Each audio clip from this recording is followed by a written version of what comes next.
the Trampolin de la Muerte. This will be my second time being the driver on one of Latin America's death roads. I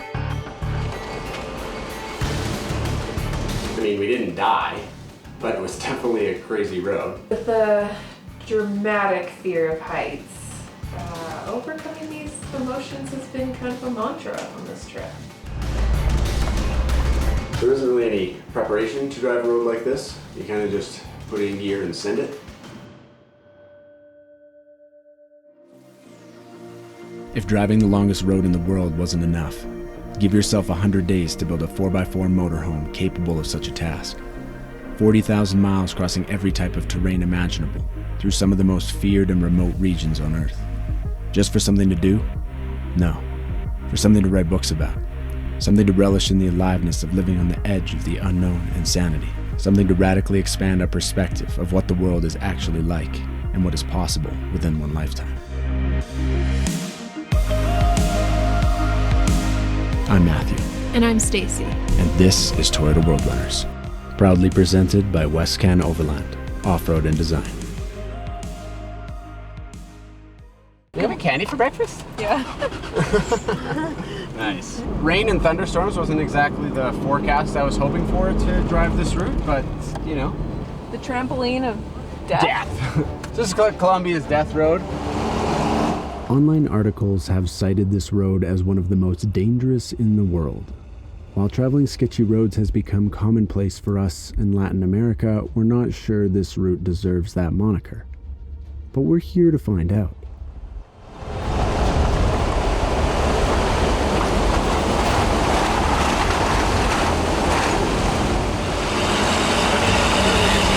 Built in the 1930s to transport soldiers during the war between Colombia and Peru, this route did not have travelers in mind.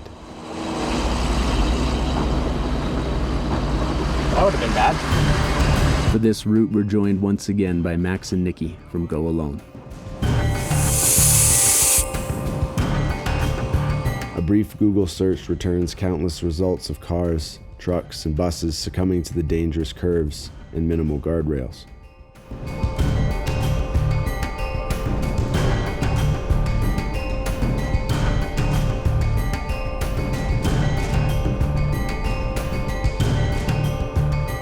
There are no obvious obstacles except the sheer drops and the hairpin turns.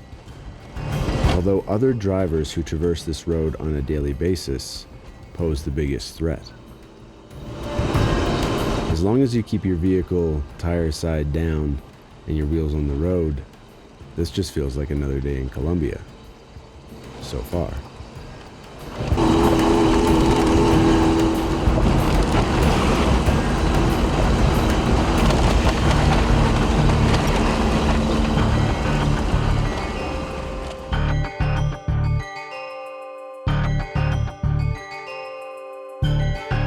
Every time we encounter a road like this, my mind immediately goes to the how. How did this road begin? Was it a horse track?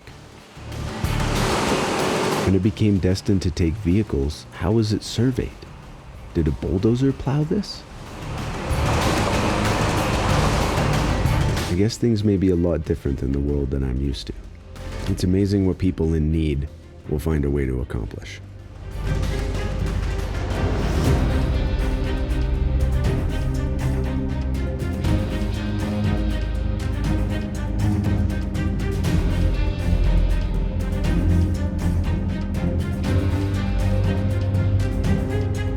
Curves that throw your equilibrium out the window.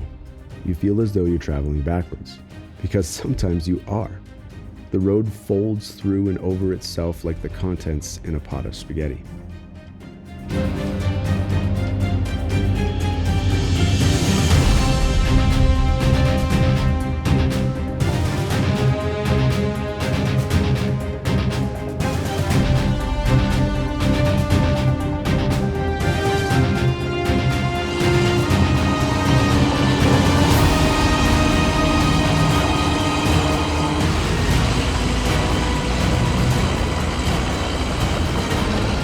The unspoken language of a single lane shelf road. If you're bigger, sure, you go first. If you're traveling uphill, yes, you can have the right of way. If you're a full-size truck carrying 12 cows and passengers hanging off each corner, absolutely, I'll back up for you. Taxis, however, they don't speak the same language. They'll make sure those passengers make it to their destination as quick as possible, even if that means passing you on a single-lane track.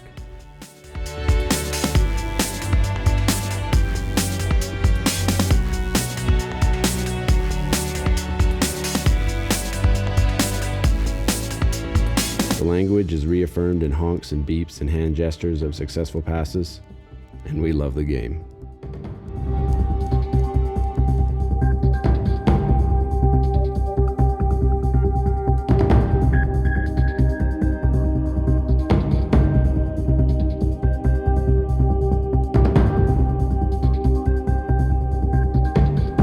As the crow flies, we've traveled very little distance, despite driving for hours already. The prospect of having to find camp on this road is looming in the back of our minds.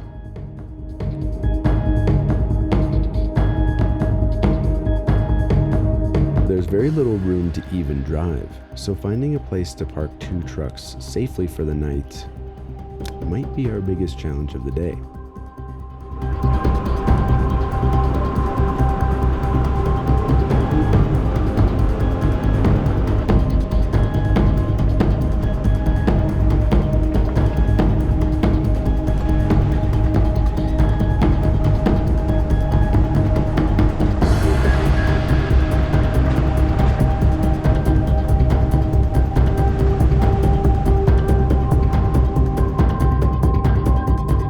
Frequent landslides have taken many lives over the years. The death toll is not exact, but one landslide in 1989 sadly claimed over 300 lives. That leaves a mark, knowing how many people rely on this route every day.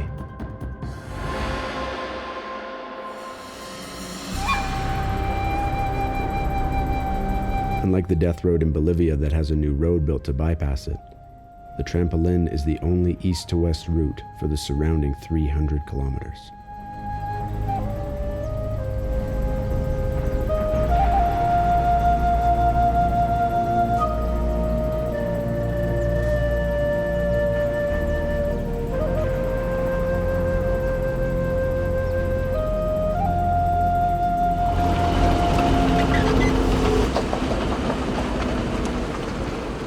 I wonder how this guy's doing the whole road.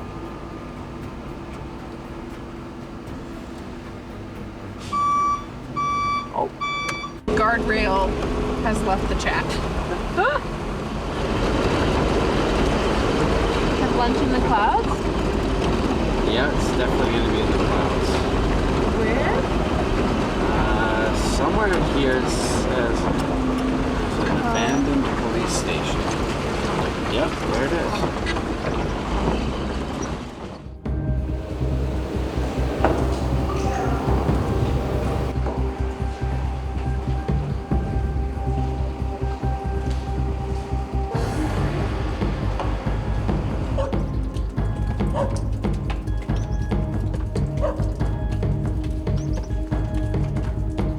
The eerie vibes of this abandoned police station did not exactly scream, "You should camp here." So we carried on. There's the view. Way out there. This road is honestly so fun. It's fun doing it with other people too. If you're enjoying this film, please smash that like button and consider subscribing if you're not already. It's free and it really does help us out. I think this gets a little hyped up by blogs and news articles. But we were still playing dramatic music in our heads while we drove it.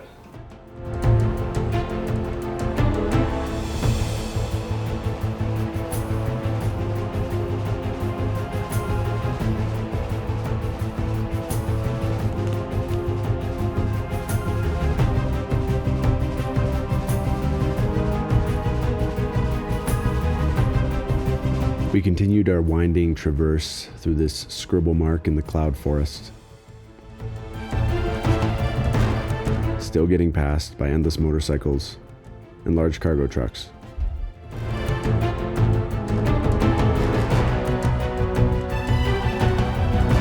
The remnants of landslides, broken guardrails, and sheer edges are a stark reminder of how one mistake can mean death. You're not gonna fit through there. You wanting a little bump? Oh yeah! Oh my god, what was that? The awning.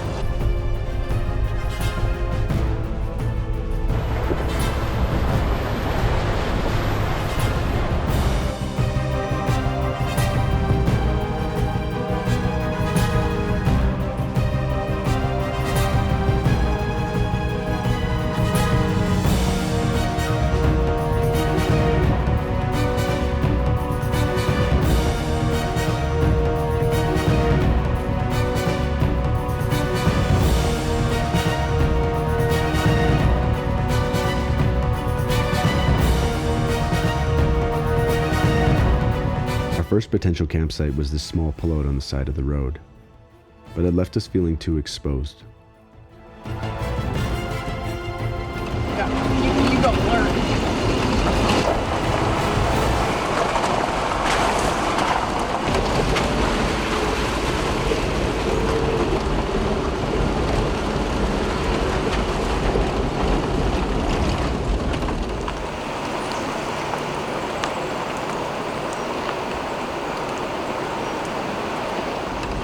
Curva Pelagrosa? Curva Pelagrosa. And rumbles.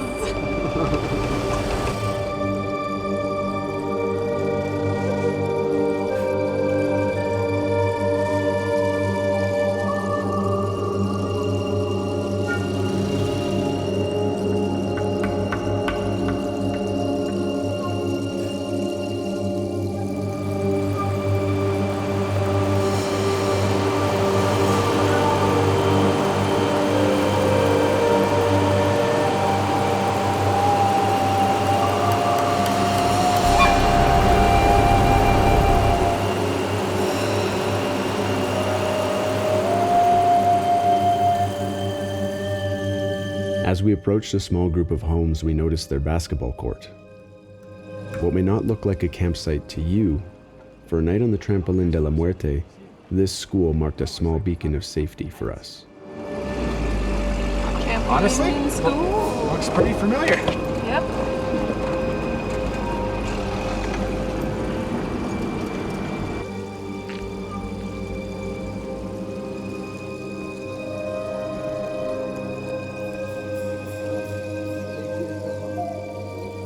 The feeling of safety was mostly marked by this wizardly-looking character who also spent the night at the school.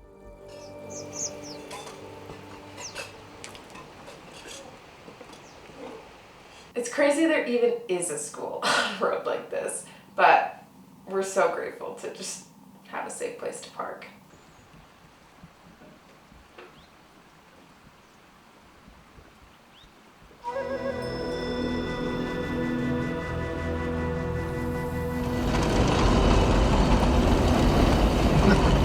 Well, we got kicked out of our schoolyard. Yeah, it turns out the school is actually in session. Yeah. So, yeah, it's coffee on the road and don't have to-go mug. So, French press at your feet. We're doing it. Just make it smooth, okay? Day 2 on the death road. Will we make it to the end? Who knows at this point?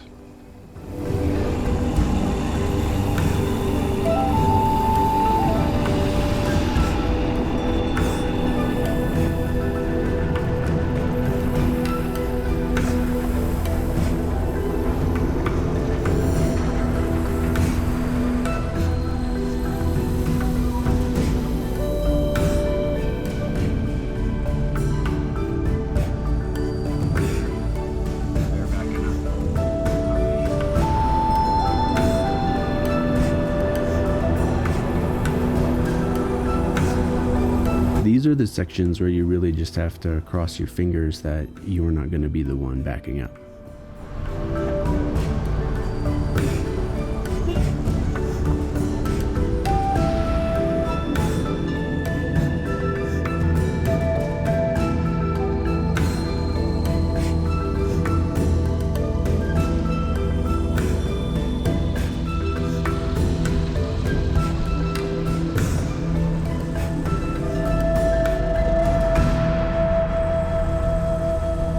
hundreds, if not thousands, of hairpin turns and sheer drops, we finally hit pavement. That they leave on us when we ultimately end up leaving. So to me, I feel like the whole point of traveling is you go out. Doing hard things is way better with company. It was awesome to be accompanied by Max and Nikki on this route. What we didn't know is that completing Colombia's death road wouldn't be the biggest surprise of the day. Back on the camp hunt, hopefully it'll be a little more fruitful than yesterday. We shall see.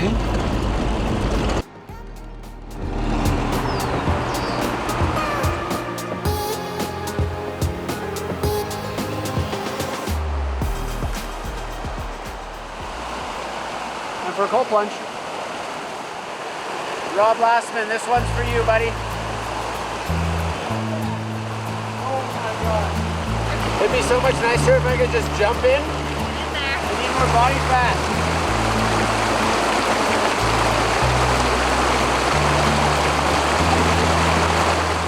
We're at 3,000 meters of elevation, so this little stream felt like a glacier.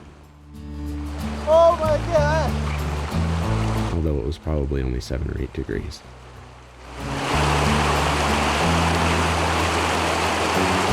It's like, okay, I'm not gonna die.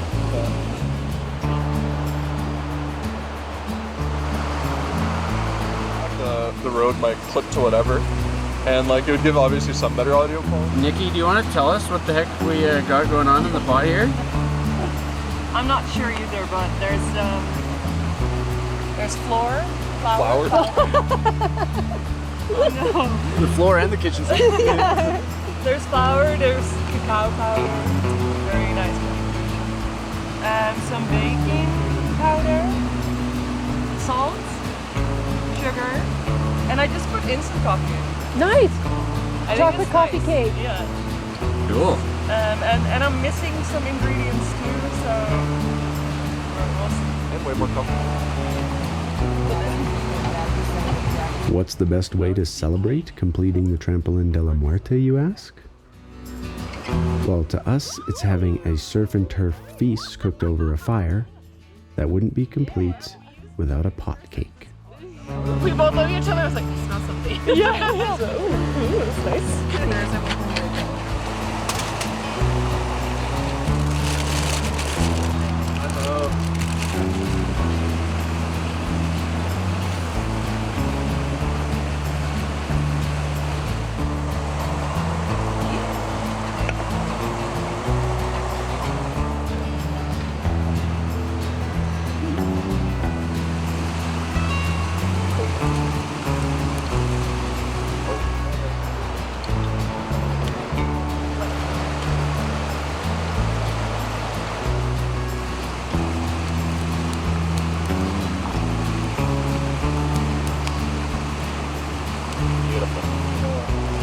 How do you that?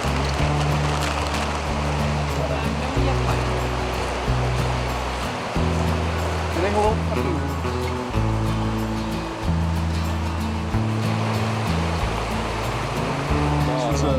No, I think it's fine, honestly. I'm so stoked. Triple layered pot cake. Yes! Yeah, almost. Look at that!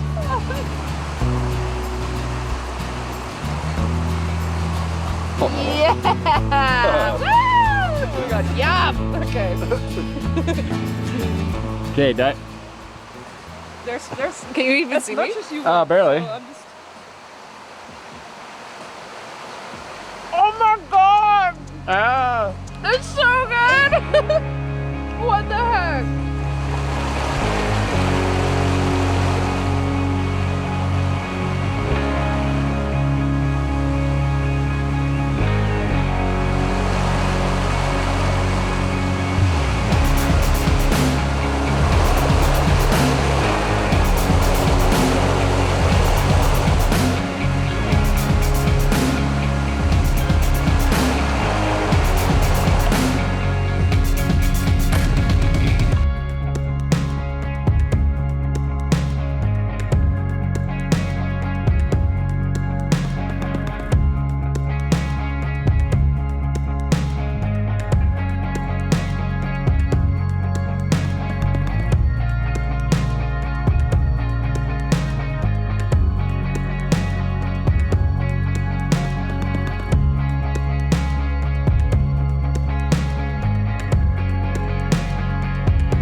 The intricacies of this country run deep.